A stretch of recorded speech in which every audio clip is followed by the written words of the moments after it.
Hey, what's up, Internet? How you guys doing today? I'm glad you guys came to check it out again.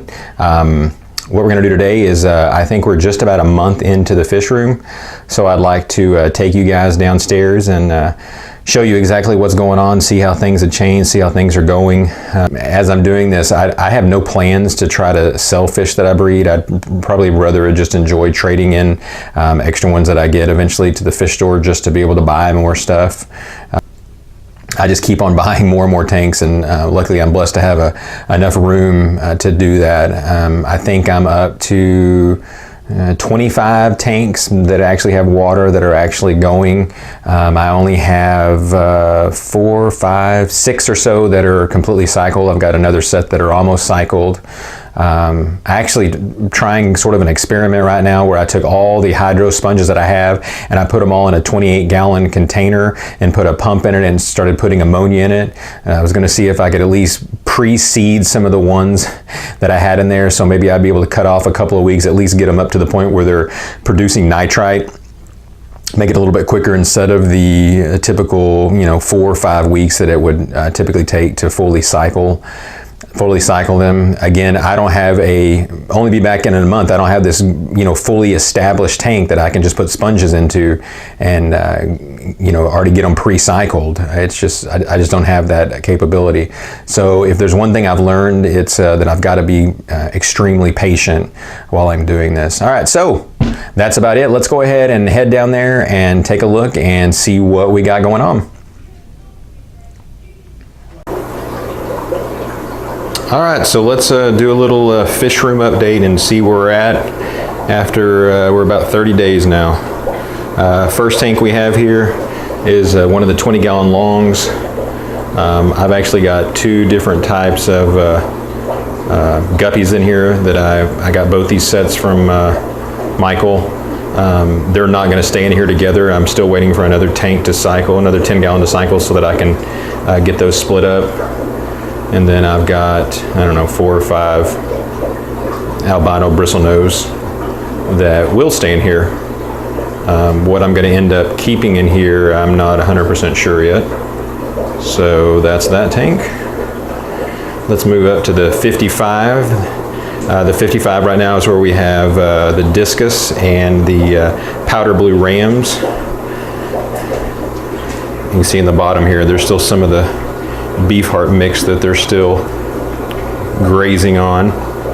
You can see that some of these powder blue rams are their colors are just stunningly beautiful. I mean, just beautiful.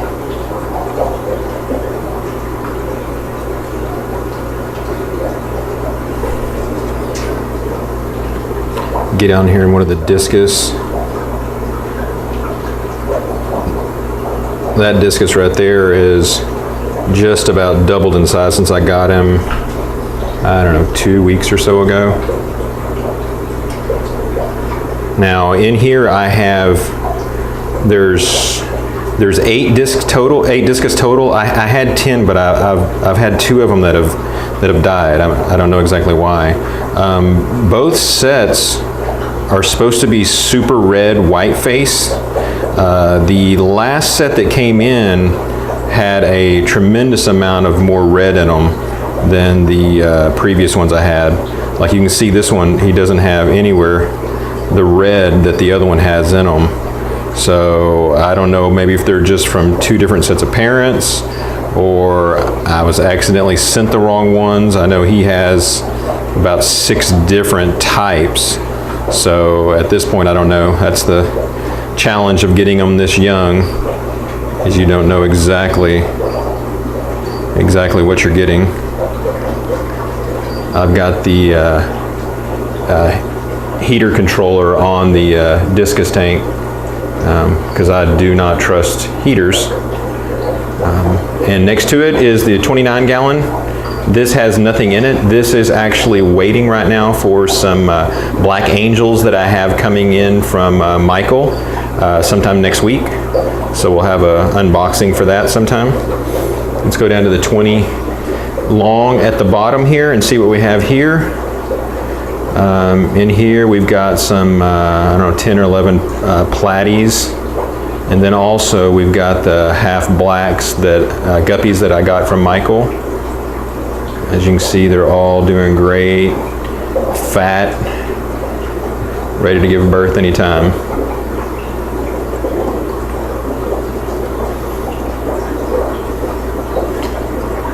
We've also got some, there's about 8 or 9 Corys in here also.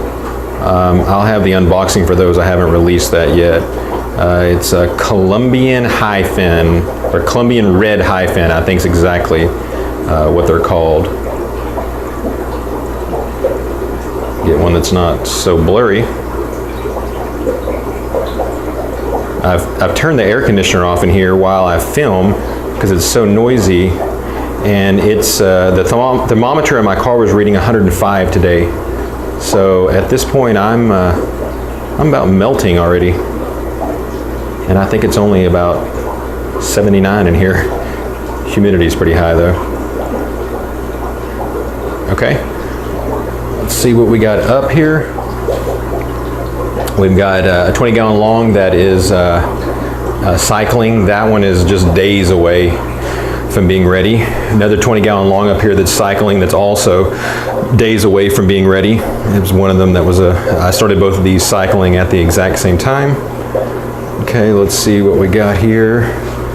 So we've got the two 45-gallon trash cans that I am using to prepare water each day. These two are absolutely not enough anymore. I'm going to buy a probably 125-gallon tub that I'll probably put on the shelf here beside it, and then plumb them together so I can just have one outlet for each one of them. Just turn on whichever one that I want. That hose usually coming out of there, that's the pump that I just put directly into the tank and fill it up. Down here is again my son's leopard gecko and the crickets that we feed him. Now let's go back over here real quick. As you can see in this empty space here, if you would remember in my first video, this is where we had our last chameleon. Well, he passed away about 2 weeks ago, so I've removed the table and everything else that was there.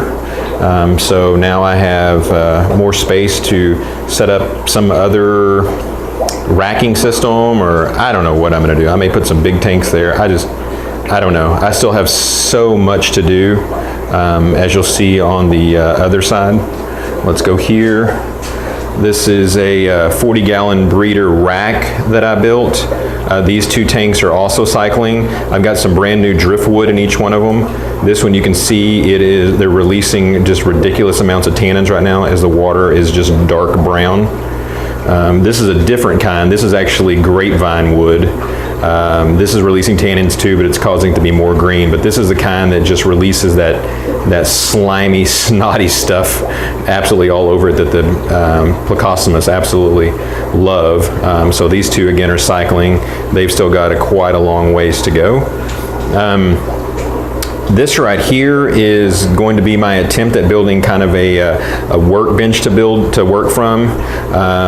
Right now you can see the air conditioners on it, but what I plan on doing is putting 3 more cinder blocks high and then putting another platform and then moving the air conditioner on top of that to get the AC up higher, because hot air rises and the air conditioner will work a whole lot better if it's up there blowing the cool air from the top, because right now I'm having some pretty different fluctuations between the floor and the bottom. Let's look over here at this thermometer that we have.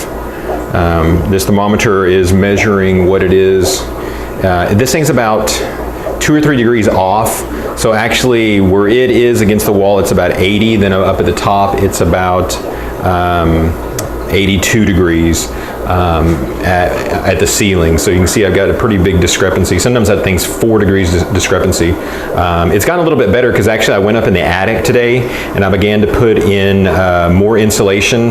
I had forgotten when I was turning this in the chameleon room that I didn't completely insulate this thing completely. I left some spots where I didn't finish, so I was been up there today in the boiling heat putting some more insulation in, so that should help control some of the heat from up high. Okay, so on this side, let's start from the top. So this 10-gallon aquarium has the lyre tail high fins that I got from Michael, and it's also got another strain of guppies that I got from Michael. Those also will be split up once I get some more tank cycled. And here we've got another strain. I think these are the the yellow cobras that are in here, and also is another platy that again I'll plan on splitting those up also.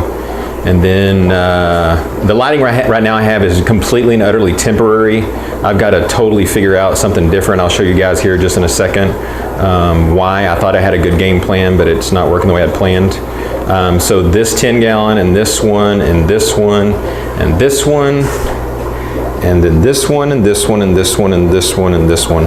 All of these are all in the middle of cycling right now. The ones in the top row are pretty close to being ready. You'll notice the Java moss in the first 3, and then the last one is got guppy grass, and all the other tanks that are cycling have guppy grass in it also. I found a guy on Craigslist that had a whole bunch of this stuff, so I bought 2 bucket loads of it because I'm going to need as much as possible. So it was only about 40 bucks to get all of that guppy grass. It did come with some quite a few snails. It looks like they're all ram horns and Malaysian trumpets. So I kind of like snails, so I'm not too terribly worried about that whatsoever. And as you can see down here in the bottom, we've got some more empty tanks with nothing in them yet. And then up here, we've got some 20-gallon highs. I plan on putting 20-gallon highs all along the top. Every time I'm out, I run by Petco and grab some more tanks. There's about 6 or maybe 5 more 10-gallon tanks out in the garage that I haven't moved in yet. I try to buy as many tanks as I can while they're still cheap. The funny thing is when you get the tank, you're like, oh, all right, man, I got these tanks for $1 a gallon.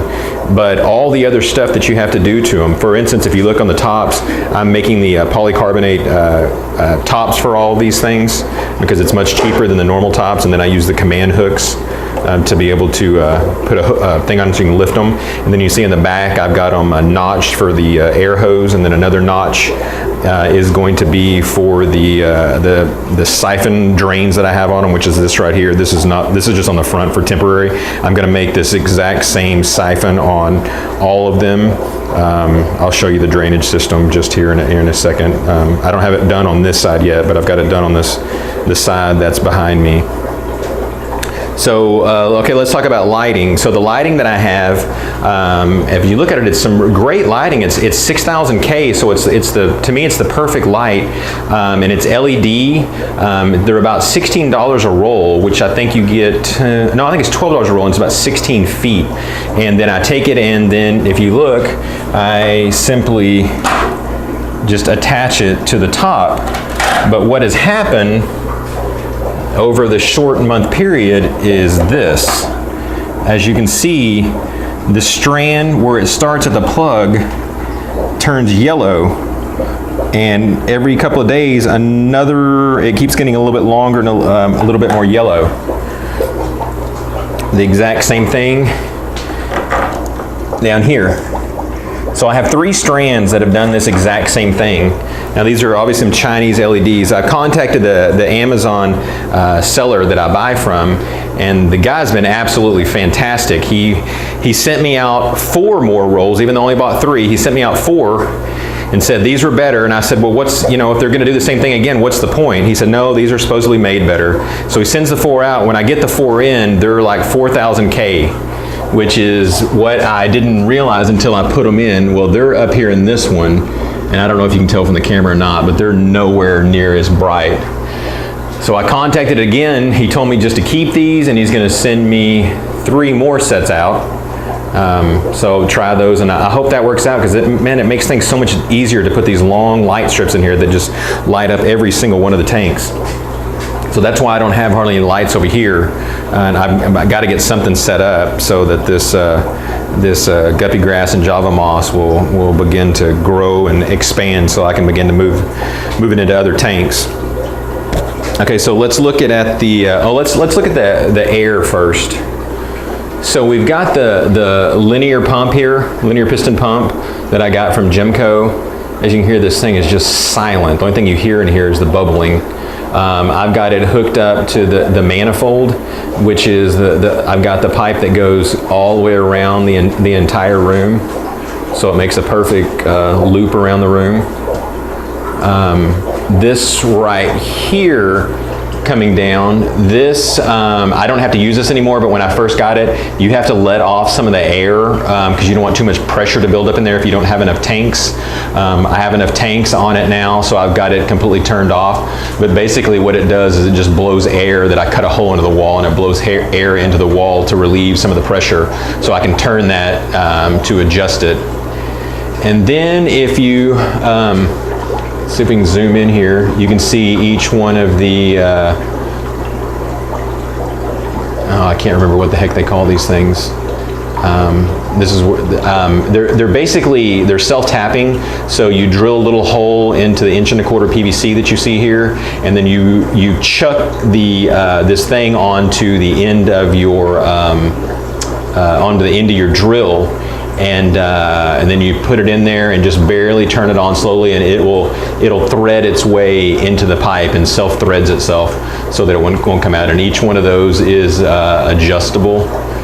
So I've got those on every single one of them. They're not completely dialed in because I keep adding more tanks, and every time you add tanks, it throws it all off. The problem that I'm having right now is this pump is designed to handle about 40 to 60 tanks, but it has to do with the depth of the tanks. It can probably handle 60 10-gallon tanks at no problem. The problem I have is with the 29 and the 55, with them being so much deeper. These are the three that always want to try to cut off when I'm adding other ones, or let's say a hose accidentally pops off and it relieves too much pressure, all of a sudden these will shut off. So I think what I've decided I'm going to do is, I have this empty space up here. I don't want to put a tank up here because I don't have a middle support, and these tanks are already just leaning slightly. Whenever they fill up with water, you can see that they're just kind of leaning towards the middle just slightly. So I think what I'm going to do is I'm going to take this air pump right here that has the 8 outlets on it. I think I'm going to actually take that one, and I'm going to set it back up and set it right back up here in the middle, and hook those and multiple tanks up to it to relieve some of the pressure off of the other one, so that I can begin to put air to all the other tanks that I'm going to set up, because I have a lot more to get set up. I mean, if over here, if each row can hold 6, and I've got 4 more rows, so that's about 24 more tanks. The 20-gallon highs, I'll only be able to probably put 5 of them there. And then over here, I don't know exactly what I'm going to do, but I'm obviously going to need air for those tanks also. So I'll just have to figure out exactly what I'm going to do. You notice if we come around and we go back behind the tanks, I've created a walkway so that I can get behind here and do whatever I need to do. I don't know, this is probably one of those things, it's a learning experience, that maybe I'm just wasting space, but it sure makes it nice to be able to get in behind here and do whatever I need to do. Thanks again, guys, for joining me. It's been awesome again. It's really cool that you guys would take your time to want to come check out what I'm doing. It always amazes me, the amount of people that are interested. you guys saw anything that you think that I'm doing wrong, that I could do differently, or that I could do better down there, man, I would love for your comments. Give me any kind of ideas. It's been a huge learning experience. Before the fish room I had was a smaller saltwater room where I only had about 4 or 5 tanks running off a sump, so it was completely different than the monstrosity that I'm in the midst of putting together right now. So I take any criticism or encouragement that you guys might have. So please, if you don't mind, take the time, leave me some comments. I really appreciate you guys, and thanks again for stopping by. And if you haven't ever subscribed, I would love for you guys to subscribe. Thanks, and God bless.